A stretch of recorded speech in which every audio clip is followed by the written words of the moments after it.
Can a germaphobe become a registered nurse? Come along as we go through a day of cleaning as a registered nurse and how you can take steps to keep yourself clean and not bring germs home to your family. Sometimes during my shift, I ask myself multiple times, how did I become a nurse when I hate germs? Truth of the matter is, germs are everywhere, but there are ways to keep yourself clean, especially in the healthcare field, and not bring germs home to your family.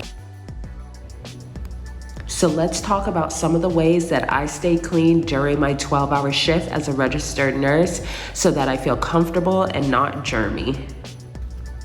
One of the things that I do before the start of each one of my shifts is as soon as I get report, or if a nurse is delayed even before report, I go ahead and clean all the surfaces of the items that I will use. That includes my computer, my SpectraLink, the desk or alcove that I may be sitting in, and the phone that's at that station.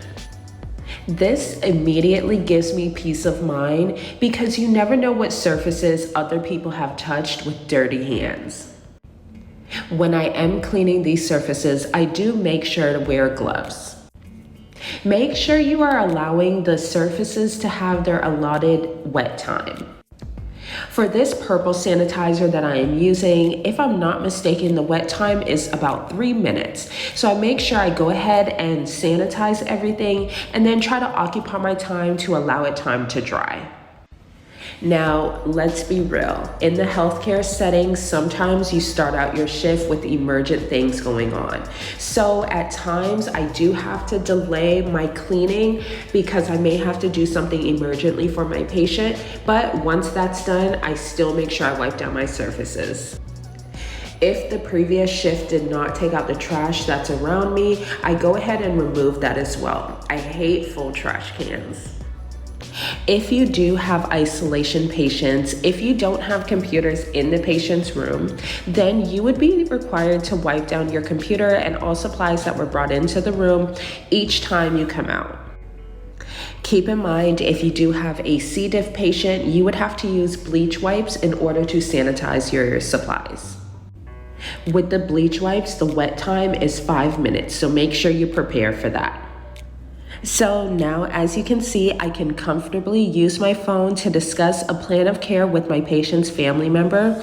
This occurs multiple times a day at times, depending on the patient's condition, or you may just be required to give updates to the family on a shift basis. Now, back to some more cleaning. Another tip for staying clean and not bringing germs home to your family would be to wear a layer of clothes underneath your scrubs. This could be spandex, a t-shirt, or just a scrub top underneath. And before you leave the hospital setting, you can remove those scrubs and go home clean. Another thing that I always do, I never wear my shoes that I wear in the hospital, in my vehicle, in my house. As soon as I get to my car, I go ahead and take my shoes off, put them on a plastic bag in my trunk, and go ahead and swap out my shoes. A nice thing to do if you have time, at the end of your shift, go ahead and wipe down everything that you will be handing off to the next nurse. You can simply mention, hey, I already wiped this down. It will give them a little bit of peace of mind in regards to starting their shift clean. But if they're like me, they might wipe it down again anyways. This cleaning does transfer over to my patient's room. When I walk in their room, I get rid of any clutter, things on the bedside table, remove trash, wipe down the surfaces, and just make it look clean and organized. This can help put your patient at ease, and when family members and friends come to visit your patient, they will immediately have a sense of relief by walking into a clean and organized room. Before leaving the hospital, I do always make sure I wipe down all of my pens, my stethoscope, and all of the tools that I put in my work bag at the end of my shift.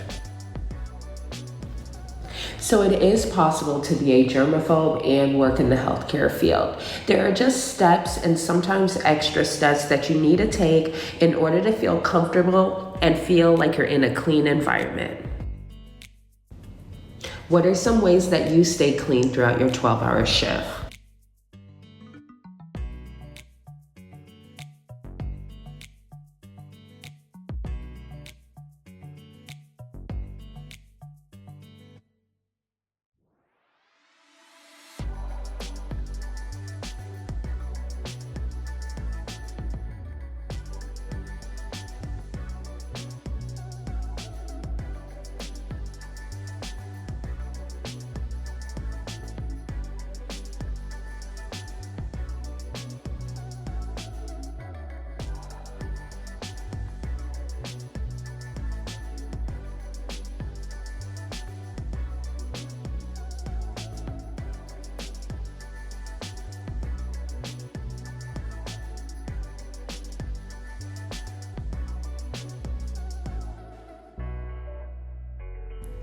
As always, I hope this information was beneficial to you. Make sure you leave a like on this video and don't forget to subscribe to the channel. And until next time, all love.